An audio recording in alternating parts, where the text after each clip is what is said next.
early modern travelers reports the distance between towns where wares found in various markets and customs fees. Similar to early modern envoys who were typically charged with reporting on potential strength of neighbors, and where issues of rank and protocol were integral facets of early modern culture. Megathing reports in detail the displays of military strength and ritualized entourages he observed. He also makes comments about food and culture. In the 17th century, the trade relations between India and Russia started growing rapidly.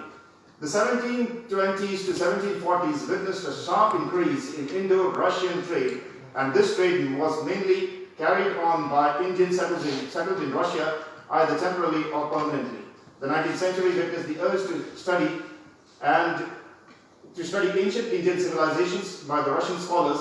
It was on this edifice that cultural, economic, and political relations between India and Russia had been shaping up since the early times. Their arrival in southern Russia coincided with the arrival of English and Dutch trading firms in north. Their competitiveness and trading activities has been witnessed in early documents. The Indian economy in the world context of that particular era and the activities of merchants from South Asia in diaspora across Western and Southern Asia has been a regular topic of discussion in the medieval research. The researchers have made a strong point case for vigorous expanding inland commerce between Mughal India, Safavid Iran, Uzbek Turan, and the Ottoman West, though sporadic and in the longer period. Trade work in the medieval era. The Indian trade network in the Indian borderlands from Iran, Caspian, and Russia to the Pamirs, Tibet, and Myanmar has operated with varying intensity throughout history as an integral component of the subcontinent's interaction with the borderlands in terms of geography, political history, trade, and religion. The presence of Indian traders in this vast region in the form of scanty historical references and scantier archaeological remains, but have been taken almost unawares by the extensive documentation of Indian trade as far as Astrakhan, Moscow, and even St. Petersburg in the 17th and 18th centuries. After establishing a strong base in Iran, the Indian merchants went to the Caucasus region and from there to the Tsarist kingdom of Russia.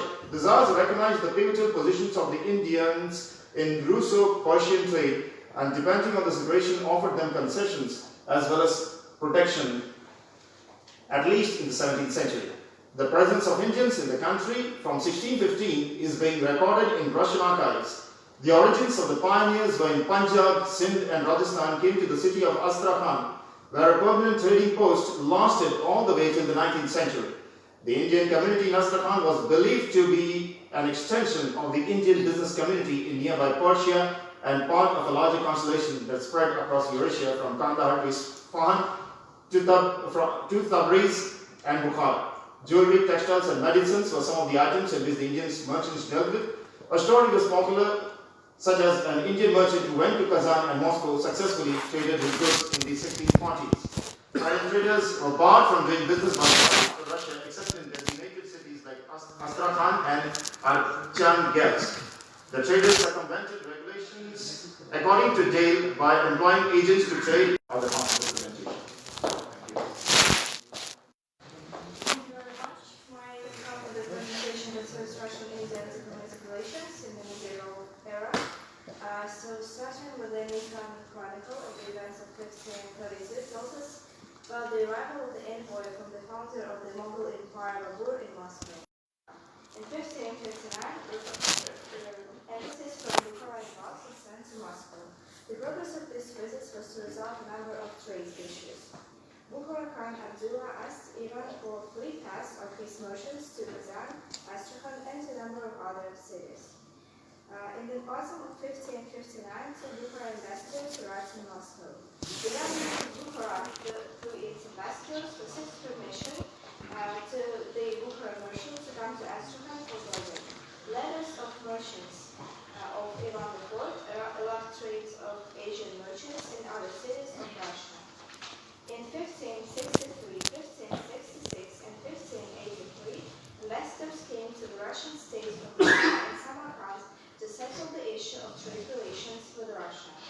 In 1585, Pushkin Khan Abdullah sent his ambassador Muhammad Ali to King Fyodor Ivanovich with goods and gifts.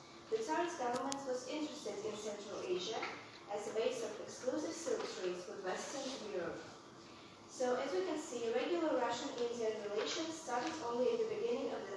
17th century, when Indian merchants settled in Russian city of Astrakhan.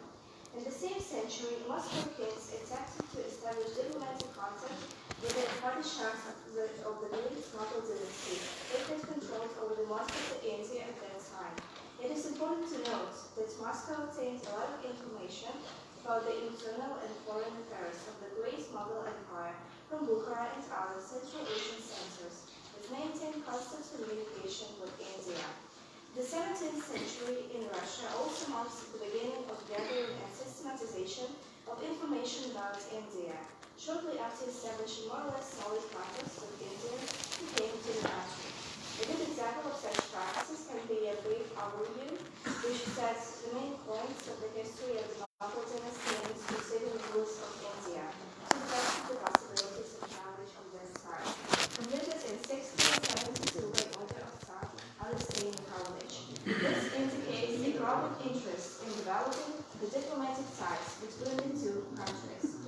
The diplomatic ties, therefore, were needed to sustain the trade relations, which broadens every year and constitutes a great deal of Russian-Indian relations of that time. In 1667, when a new trade charter was published, the privileges of foreign merchants became very limited. According to this charter, the trade conducted by foreigners without special permission was not to go beyond foreign cities. In addition, they were required to pay higher duties, partly in foreign currency. However, the terms for trade for Indians in Russia have changed in favor since the 17th and the 20th century. Notably, Tsar Alexei Mikhailovich did not want to limit himself to sending his envoys to India by land. In 1772, the first attempt was made to establish economic ties with India by sea. Russian diplomats' awareness of the situation was much narrower compared to their British counterparts, who had sent diplomatic missions to India and owned their trading posts on the Indian coast, with the permission of Indian authorities. Russia received second-hand information from their ambassadors in Persia and Bukhara and from Indian and Russian merchants visiting the country. However, much of the current military and dynastic information from India was received in Moscow even sooner than in London. It is clear that the news from India could go to Europe faster through Persia and along the Volga River than around the Cape of Good Hope. During the 17th century, the Russian government sent 3 embassies and a trade expedition to India. The first 2 embassies with the Russian merchants Nikita Seryazhin in 1646 and Rodion Pushnikov and Ivan Derechenin in 1651 ended with no success, since the ambassadors were forced to return halfway. The third embassy, though, led by Muhammad Yusuf Qasimov, reached Kabul in 1676, which belonged to the Great Mughal Empire at that time, but was not allowed to make his way to Delhi, as one might expect, due to the insurgency in the Indian capital. In addition to the Tsar's diploma, Qasimov was given a confidential instruction, where he was asked to find out the attitudes of the ruling traders and merchants in Delhi on establishing permanent and direct ties with Russia.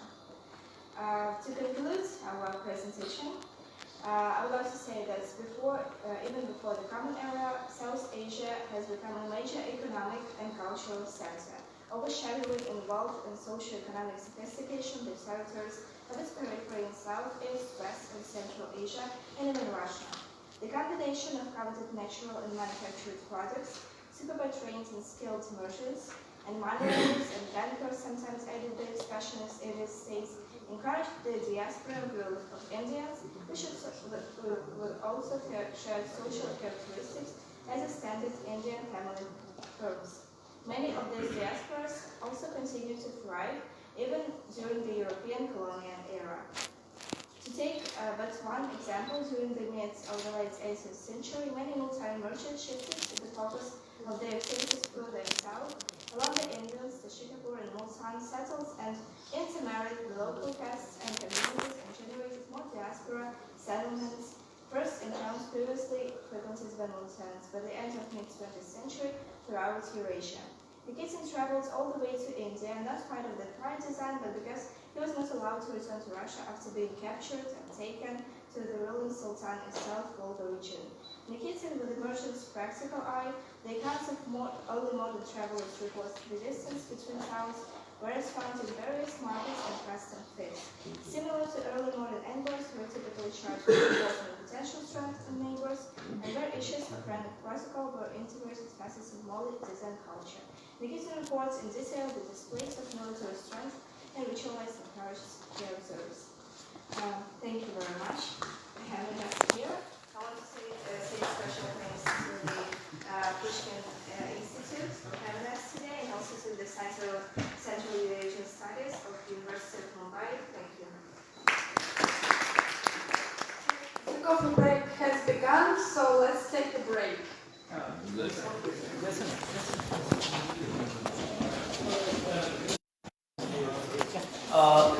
Coffee break is for 10 minutes. Immediately we'll take break, and there are another 3 papers here. I request all of you to be here very punctually. In fact,